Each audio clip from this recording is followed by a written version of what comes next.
በዚህ ቪዲዮ የምናየው 20 ሞስት ኮመን የሆኑ የዲፌንስ ጥያቄዎች እስከነ መልሶቻቸው አጭርና ግልጽ በሆነ መንገድ ይዤላችሁ መጥቻለሁ። በእርግጠኝነት እነዚህ 20 ጥያቄዎች ላይ ከተዘጋጃችሁ ኦልሞስት ቴክኒካሊ ወደ 90% ሪሰርቻችሁን መንካት የምትችሉበት መንገድ ስለሆነ ከነዚህ ጥያቄዎች በፍጹም ሊያልፍ ስለማይችል ከቻላችሁ ማስታወሻ እየያዛችሁ ተከተሉኝ። እስከ ቪዲዮ መጨረሻ ድረስ እንደምትቆዩ ተስፋ አደርጋለሁ። በደንብ ክሊር እንዲሆንልን አንድ የሪሰርች ቶፒክ መርጬ በዛ ዙሪያ ላይ ነው የምናወራው። የሪሰርች ቶፒካችን አሰስመንት ኦፍ ሪስክ ማኔጅመንት ፕራክቲስ ኦፍ ፕራይቬት ኢንሹራንስ ካምፓኒ ኢን ኢትዮጵያ ውስጥ ካሉት 17 የግል ኢንሹራንስ ኩባንያዎች የአደጋ ስጋት አስተዳደር በተመለከተ የተሰራ ጥናት ነው። የመጀመሪያው ጥያቄ ስናይ why did you choose this research topic? በዚህ ታይትል ላይ እንድትሰራ ያነሳሳህ ነገር ምንድን ነው? I choose this topic because in my experience, assessment of risk management is the key area for insurance business industry. So my interest focus on understanding factor affecting the risk management practice of Ethiopian insurance industry. ይህን የሪሰርች ርዕስ እንዳጠና ያነሳሳኝ ካለኝ ልምድ በመነሳት የኢንሹራንስ ዋና ስራው የአደጋ ስጋትን ማስተዳደርና ማኔጅ ማድረግ ስለሆነ እዚህ ላይ የተሻለ ግኝት ለማግኘት ስል ይሄን ርዕስ መረጥኩኝ። ወይም የሪሰርች ጋፕ ስላለ በቂ ሪሰርች ስላልተሰራ በኢንሹራንስ አደጋ ስጋት በተመለከተ ብለን ምላሽ መስጠት እንችላለን። በጭራሽ ማለት የሌለብን ደግሞ ርዕስ ለዲፓርትመንት ሳስገባ እናንተ ስለመረጣችሁልኝ ትምህርት ቤታችሁ ወይም አድቫይዘራችሁ ስሩ ብሎን ነው ይህን የሪሰርች ርዕስ ያጠናሁት ማለት የለብንም። ምክንያቱም ለዲፓርትመንት ካስገባናቸው ርዕሶች መካከል አንዱን መርጦን ሲሰጠን እኛም በዛ ጉዳይ ላይ ፍላጎት ኖሮን እንደሰራን መግለጽ ይጠበቅብናል። ሁለተኛ ላይ who will be interested in your research? በእናንተ ጥናት ፍላጎት የሚኖራቸው አካላት እነማን ናቸው? My research is give information for insurance company, National Bank of Ethiopia and other governmental and non-governmental institution to know assessment of the risk management practice of Ethiopian insurance industry. የኔ የሪሰርች ጥናት በርካታ ጥቅሞች አሉት። የኢንሹራንስ ቁልፍ በሆነው የአደጋ ስጋት አስተዳደር በተመለከተ ለኢንሹራንስ ኩባንያዎች፣ ለኢትዮጵያ ብሔራዊ ባንክ ፖሊሲ ለሚቀርጹት ለመንግስትና መንግስታዊ ላልሆኑ አካላት ይህን ሪሰርች ለተለያዩ ነገሮች ሊጠቀሙት ይችላሉ ብለን ወደምንፈልገው ሪሰርች መውሰድና መጠቀም እንችላለን። እዚህ ጋር መመለስ የሌለብን ሪሰርች መስራት ለመመረቅ ግዴታ ስለሆነ ይህን ጥናት አጠናውኝ ብሎ አይመለስም ማለት ነው። በዚህ አይነት ፎርማት መመለስ የለብንም። ሶስተኛ ላይ briefly explain what your research is all about. ስለ ጥናቱ ጠቅለል አድርገህ ንገረን። The correct answer for this question first clearly state your main objective, research design, data collection method, data analysis method and key finding state in short way. እዚህ ጋር የሪሰርች ሜን ኦብጀክቲቫችን ወይም ፐርፐዝ መግለጽ ያስፈልጋል። ሪሰርች ዲዛይናችን፣ መረጃ የሰበሰብንበት መንገድ፣ እንዲሁም አናላይዝ ያደረግንበት መንገድ፣ እንዲሁም ፋይንዲንጋችን በአጭር መግለጽ ለዚህ ጥያቄ ተገቢ መልስ መስጠት እንችላለን ማለት ነው። መመለስ የሌለብን ደግሞ ሪሰርቻችን ላይ ያን ያህል ተጽዕኖ የሌለው ነገር መግለጽ አይጠበቅብን። ጥቃቅን ወይም የማይጠቅሙ ነገሮች የምናነሳ ከሆነ ስለ ጥናቱ ጠቅለል ያለ እውቀት የላችሁም የሚል ግምት ስለሚያሰጣችሁ ቅድም በነገርኳችሁ ላይ በማተኮር ተገቢውን መልስ መስጠት ይቻላል። በአራተኛ ደግሞ የምናነሳው can you state your statement of problem in few sentences? የሪሰርች ዋና ችግር በአጭር ቃል ግለጽ ነው የሚለን። ይህ ጥያቄ ሪሰርች ስትሰሩም ሆነ ስታቀርቡ ይህን ጥያቄ መመለስ ማለት ሪሰርቻችሁን በደንብ ሰርታችኋል የሚል ግምት ያሰጣችኋል። ምክንያቱም ስቴትመንት ኦፍ ፕሮብለም የገባው ሰው ሪሰርቹን በግማሽ ያህል ተረድቶታል ተብሎ ነው የሚታሰበው። ጥናትና ምርምር የሚጀምረው ከችግሩ ነው። ያን ችግር በደንብ ከተረዳችሁት ለችግሩ መፍትሄ ለማበጀት አትቸገሩም። በእናንተ ርዕስ ዙሪያ የበፊት ሪሰርቸሮች ምን አሉ፣ ከነሱ ጋር ያለው ጋፕ ምንድነው፣ እኔ የምሞላው ሌላ ሰው ሰርቶት ያላየው እኔ የታየኝ ነገር ምንድነው፣ በደንብ ችግሩን የምታወሩበት ቦታ ስቴትመንት ኦፍ ፕሮብለም ነው። ሳምፕል አንሰራችን ደግሞ the previous researcher didn't address the risk classification, risk measuring, risk financing structure and resource to assess the risk management practice of insurance company in Ethiopia. ከዚህ በፊት ያጠኑ ሰዎች አድሬስ ያላደረጉት አደጋን መከፋፈል፣ አደጋን መተንተን እነዚህን ያላገናዘበ ነበር።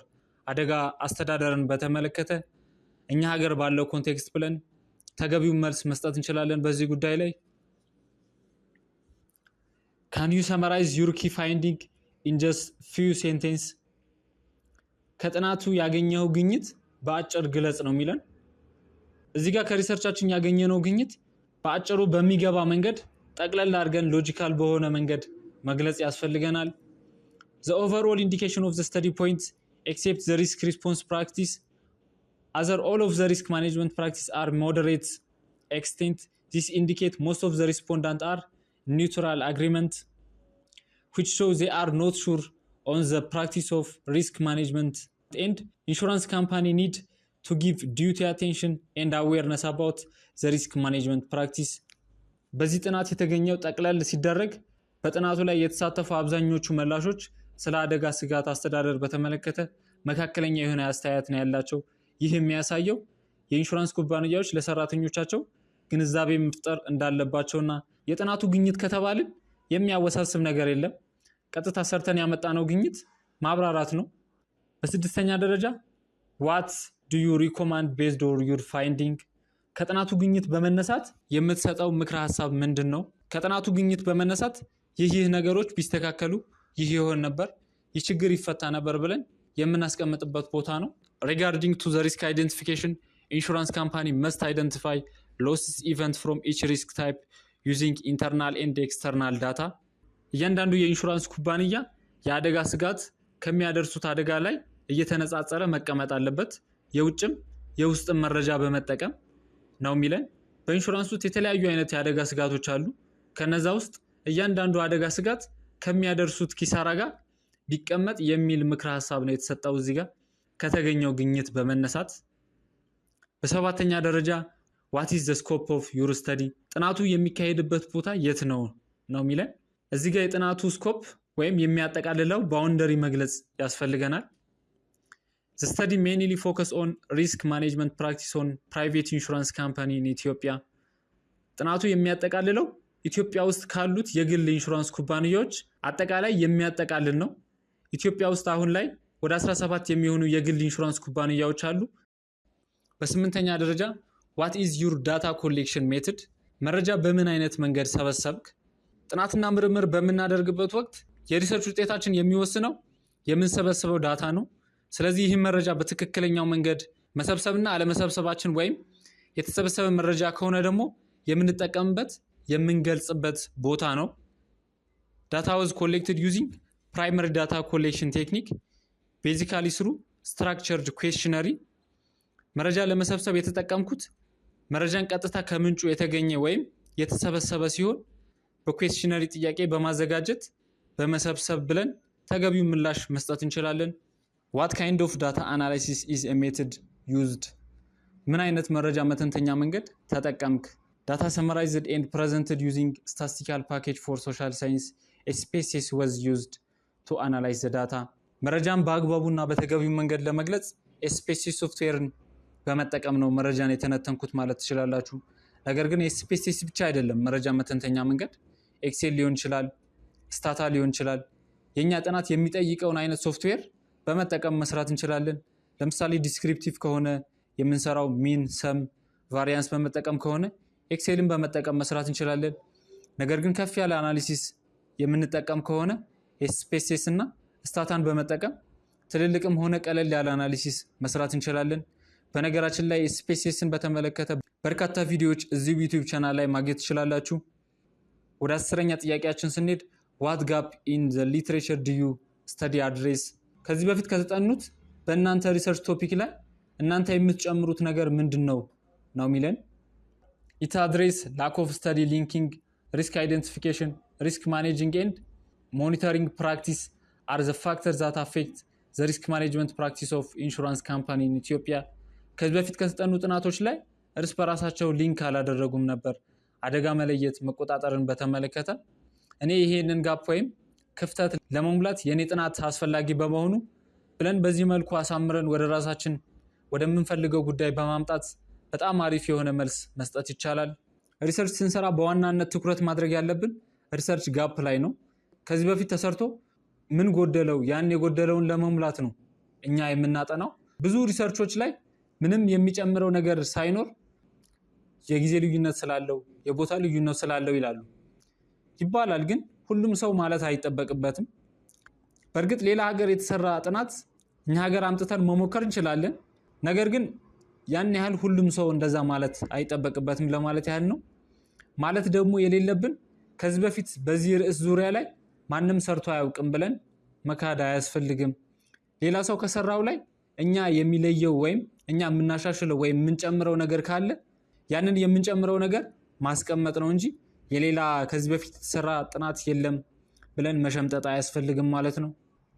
በ11ኛ ደረጃ how did you determine your sample size? የሳምፕል መጠንህን እንዴት ነው የሰራኸው ነው የሚለን። I determine the sample size using sample size determination method.